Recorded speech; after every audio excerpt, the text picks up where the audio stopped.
welcome to today's video. We are talking on page 70, changing colors.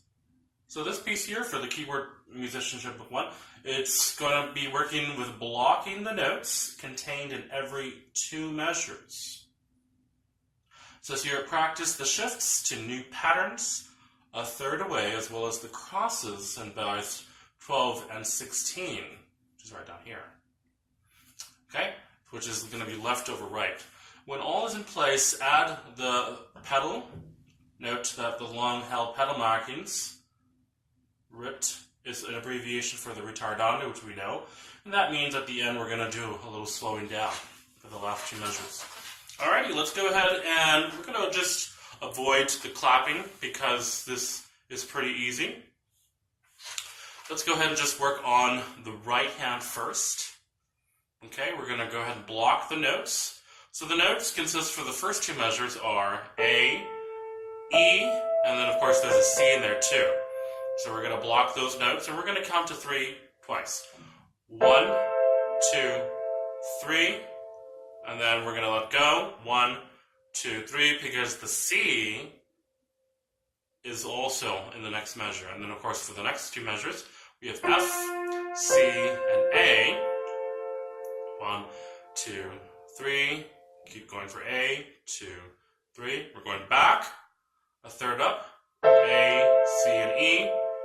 And then the E is not played, but the A and the C are. And then back down to third, F, A, and C. Just A. And then for the next measure, the next system, we have F, A, C, A, F, C, A, F, C, release, because the right hand comes over. And then once again, we're going back to this A, C, E position. A, C, E, C, A, E, C, A, E, and the left hand comes over. Now let's go ahead and talk about the left hand. The left hand is only going to be playing in the treble clef area. So that means you got to adjust your body a little bit this way in order to play the treble clef, starting at middle C with 5 and then 1 on that G. We're going to be moving back and forth from here to this interval. So we have C and G, and then we jump down a third to A and E. So practice just playing these thirds separately, and practice jumping from one to the other. When we play the intervals, we want to jump and land on both notes together. Not one at a time, but together. Don't forget to do the lift at the wrist. Just practice it and going one end after the other, just like that. Here we go. 1, 2, 3. Fifth, 2, 3, 1, 2, 3. Lift. A and E. 2, 3, 1, 2, 3. Lift. C and G, 2, 3, 1, 2, 3, lift, A and E, 2, 3, 1, 2, 3. Now the next system has the entire four measures held or tied with A and E at the fourth measure of the third system, while the pedal is holding that interval right there. The left hand will come over and play D. And then when the last system, we play C and G, the pedal holds it down. The last measure of that system, our left hand, will come and play A, just like that. Once you are comfortable playing each measure alone, blocks, and then the individual notes, let's go ahead then and put both hands together.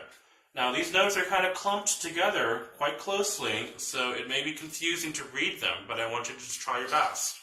Okay, let's go ahead and put our hands together.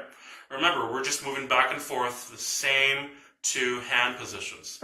C and G, A and E, and then A and E, F and C. It's just those two back and forth. If you want to do this to get comfortable with the jumps, go ahead and just try that out. Go ahead and get started from the beginning. Here we go. Remember, It is nice and lento, which is slow. Starting with that pedal first. 1, 2, 3.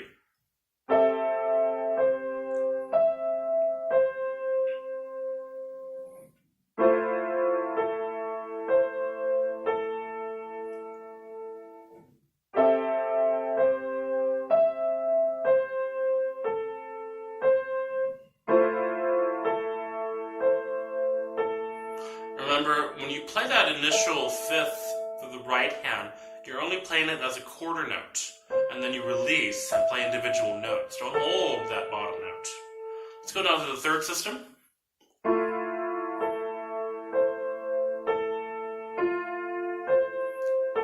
Here comes the jump.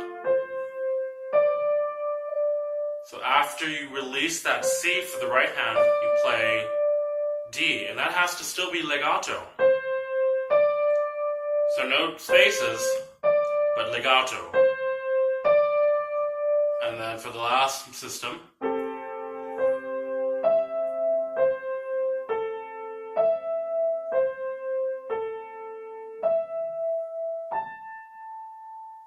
after you've played it without pedal, let's go ahead and put it with pedal. Here we go. 1, 2, 3.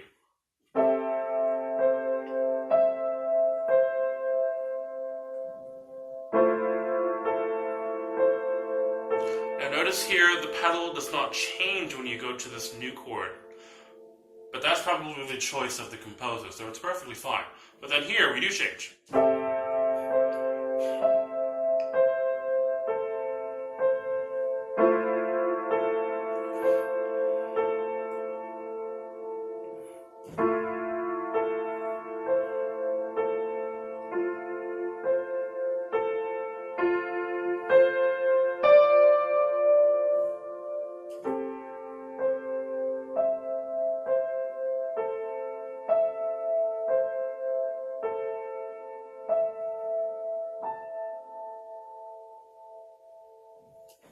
And there you have it. Please practice, remember, one hand at a time, working out those different notes. Then put both hands together one measure at a time. First, honoring the correct articulations, and then putting the pedal afterwards. For the first system and second, and of course the remaining, there is no pedal change within the entire system, not until the beginning of the next system. And it's going to cause some blurriness, but remember to play it nice and slow at the tempo in order to avoid the extreme blurriness. And then, of course, we have our dynamics that are changing at mezzo piano for the first two systems. We have a mezzo forte with the crescendo at the third system, and then we go back to piano. Now, when you have the ritardando, do not get softer. Stay at piano. Even when you get slower, it will still be the same dynamic. Okay, so practice well. I look forward to listening to this, and we will see you at next lesson.